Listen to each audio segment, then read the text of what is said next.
તો અરવલ્લીના મેઘરજમાં પહેલગામ આતંકી હુમલાનો વિરોધ। મેઘરજ શહેર આજે સજ્જડ બંધ રહ્યું। નાના મોટા તમામ વેપારીઓ સ્વયંભૂ બંધમાં જોડાયા।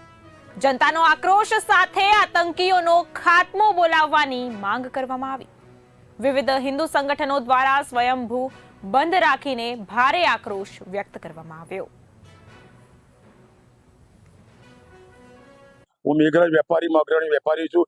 મેઘરજમાં આજે પુલવામા આતંકીમાં જે નામ પૂછીને હિન્દુઓની જે હત્યા કરવામાં આવી છે તેના માટે મેઘરજ સંપૂર્ણપણે બંધ છે। દરેક કોમના લોકો તેમજ આજુબાજુની આવતી પબ્લિકે સંપૂર્ણ સાથ અને સહકાર આપ્યો છે। તેના માટે આજે ગામની અંદર લોકોએ સાંજે 5 વાગે શ્રદ્ધાંજલિનો પ્રોગ્રામ રાખ્યો છે। તેઓને માટે આ હત્યા છે એક ભૂલ વગર પાકિસ્તાની સેનાને મૂળ તોડ જવાબ આપવા માટે આપણી સેના પણ ભારતની સરહદે તૈયાર થઈ ગઈ। તે માટે આપણે નરેન્દ્ર મોદી સાહેબને ધન્યવાદ છે।